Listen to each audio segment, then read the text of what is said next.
What's up everyone and welcome back to the MMA Zone. Today, let's get started with Dana White makes huge announcement today. The UFC just revealed that Dana White will make an announcement today and will be going on Instagram Live later to reveal it. As of right now, there's nothing rumored about the announcement, but it looks like we're getting one of two things. And before we continue, make sure to leave a like on the video to help support the channel. For one, we're getting the main event for UFC 317 now that the fight between Belal and JDM is in the books. All signs are pointing to it being Ilia Topuria versus Charles Oliveira, but nothing is official. Another announcement could be the Jon Jones versus Tom Aspinall fight announcement. Yesterday, we reported that Tom Aspinall had a final meeting last night with the UFC about the Jon Jones fight. There's a possibility both have agreed on a date and Dana will announce the fight before someone leaks it. Imagine if we get both UFC 317 main event and the Jon Jones versus Tom Aspinall fight date. That would be insane. But what do you think the announcement will be later today? Let us know in the comments below. While we're on the topic of Jon Jones, he was live on Instagram and fired back at the MMA community for saying he's ducking Tom Aspinall. Here's what he had to say.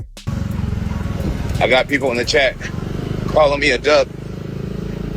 Meanwhile, I'm living my absolute best life. I don't know if it's considered ducking when you're living good. I don't think it works like that.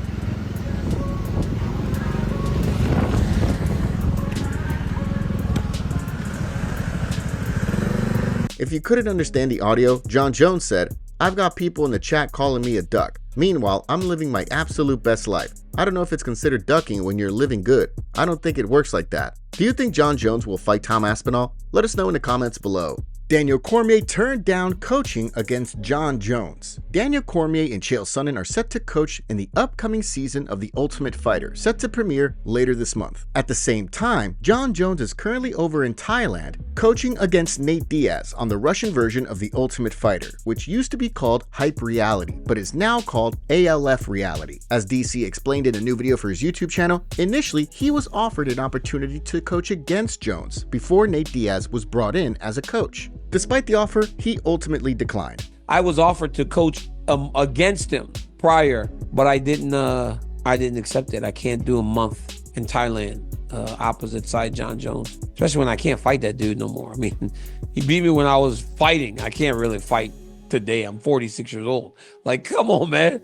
I mean, I would do it for fun, but I'm not ready to spend a month in Thailand. Jones recently took a shot at DC during another YouTube video, saying he would have emerged victorious against DC at heavyweight too. Given that, and the fact that Jon Jones has not shied away from taking shots at DC in recent years, don't be surprised if the heavyweight champ winds up reacting to the news that DC turned down an opportunity to coach against him. Dana White roasts UFC referees. During a recent episode of Looking for a Fight, Dana watched an event from Korean Zombie's Z Fight Night promotion and was impressed by the referees and even the way the judges scored the card for his event. He said, "Great job by the referee. Our referees don't do that.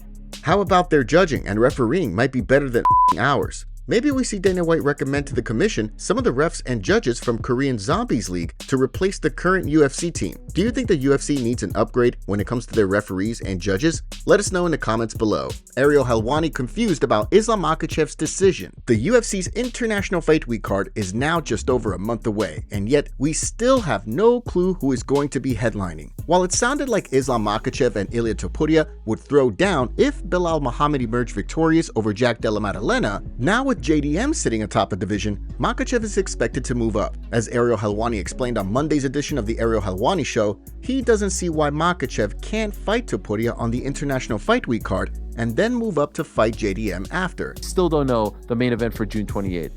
It's never been this late, but we're all waiting anxiously. And so the part that I don't understand is, why can't it be Islam versus Ilia?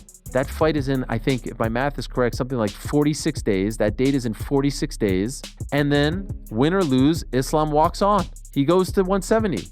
It's not like Jack's fighting in a month and a half. And it's not like fighting in a month and a half puts you on a different timeline. It's literally in a month and a half. After seeing JDM handle Belal Muhammad on Saturday night, Sean Brady shared his thoughts on a potential Makhachev Della Maddalena fight during an appearance on the Ariel Helwani Show. I think JDM is going to make it a lot more interesting than what people would think it would be. He fights as good as he does southpaw that he does orthodox. He's hard to take down. He just has this ability to create these scrambles and get right back to his feet. I think Jack's going to hang around for a little bit longer than people think. Aljamain Sterling also shared his thoughts on Makhachev's immediate call out of JDM on social media during a video for his YouTube channel. Islam Makhachev coming out of the woodworks, putting out his tweets, telling him to keep his belt warm. He's going for a double champion, inshallah, as he says. I have a couple issues with this. There's nothing wrong with the aspirations, but Belal and Islam are supposed to be boys. And me and some of the guys, we were talking about this as well. If I lose, just lost, the wound's still open, and you go right to the public and you're saying, you're calling out,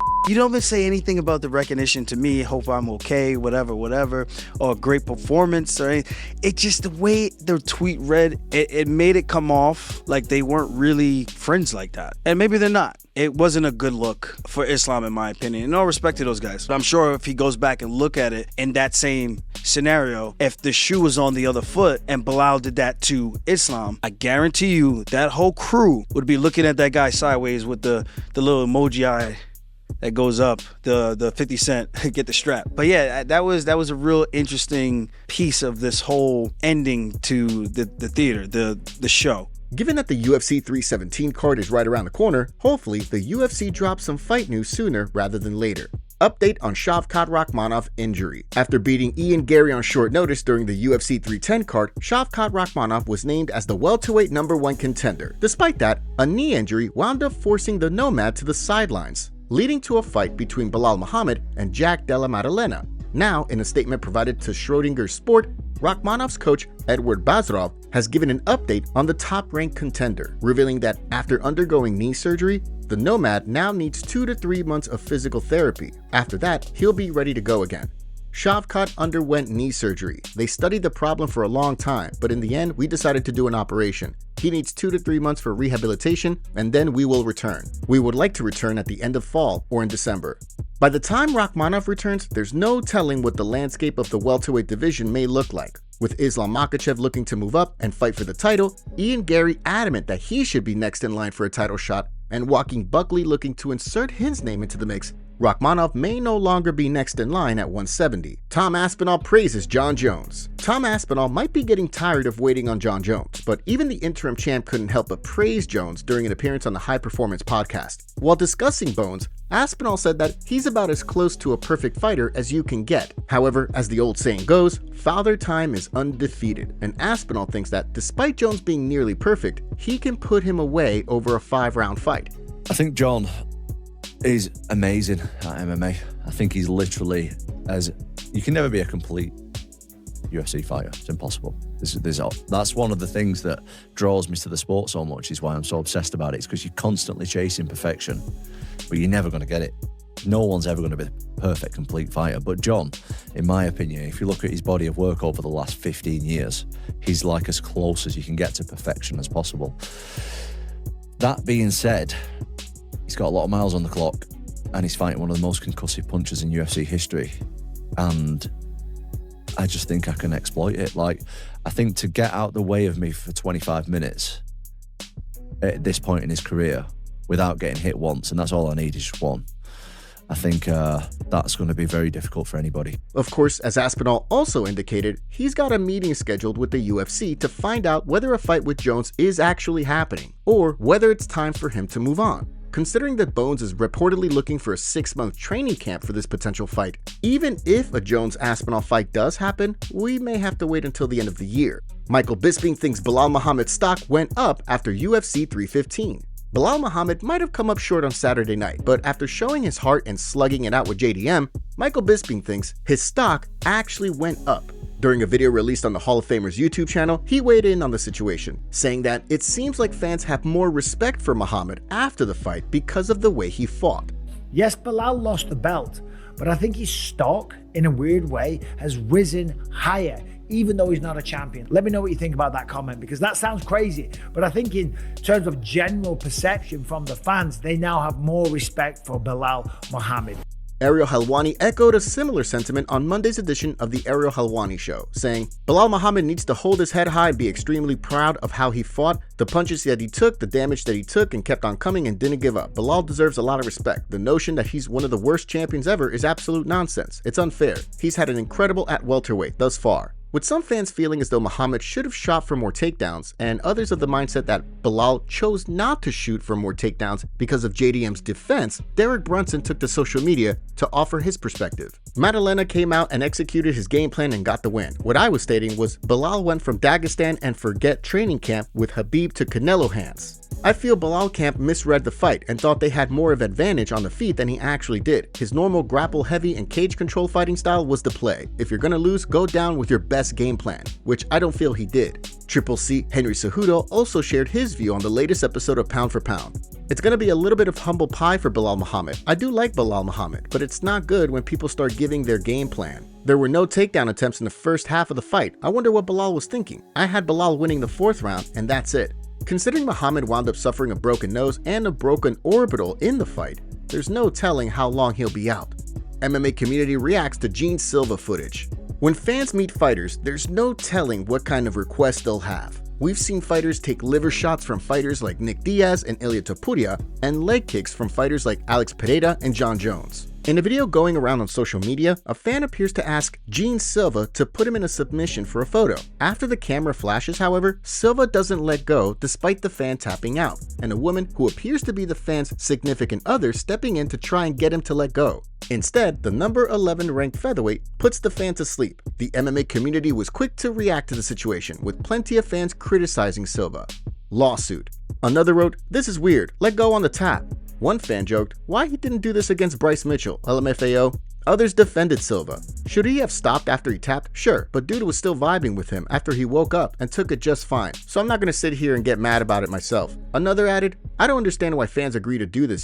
One member of the MMA community joked, to be honest, if you're asking Silva to tap you out, you just gotta expect he'll put you to sleep regardless of the tap. Plenty of other fans also criticized the streaking contender. Even if the fan agreed to it, he was tapping multiple times to stop. Another wrote, that's definitely wrong. This fan asked for a picture while Gene pretended to RNC him. Gene didn't let go, even while the guy tapped out and his wife desperately screams for him to let go, and he just laughs it off. Not cool, Lord. Some just don't understand the trend of putting fans to sleep. I hate this so much. I don't know where this trend has come from, and I'm not claiming to be an authority, but when I was taught martial arts, the core lessons were respect, discipline, humility, and control. What does doing this fall under? So far, no response yet to the backlash from Silva.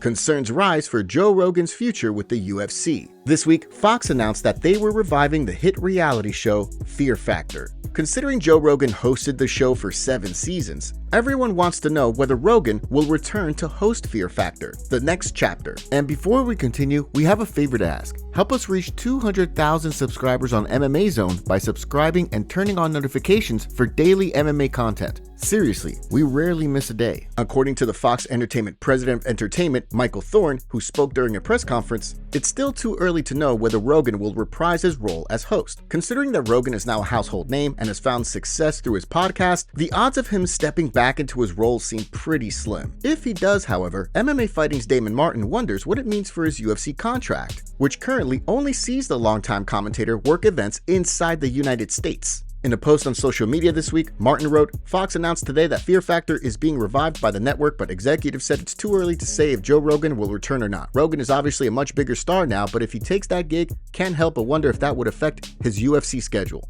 UFC co-creator Campbell McLaren then responded, Damon, use some common sense here. Joe Rogan isn't doing this. Martin then replied, he hosted Fear Factor for 7 seasons, and the Fox executive specifically addressed him when discussing the series being revived. We can all speculate what he will or won't do, but can't just ignore the possibility. Martin also shed some light on what a return would mean for Rogan's schedule. That's negating the filming schedules that shows like these require. You might shoot 6 or 7 days a week, and obviously it also depends on how many episodes are ordered. If they do like 22 episodes, that's a lot of filming. No word yet on when the show will return, but Fox is targeting a 2025 or 2026 premiere.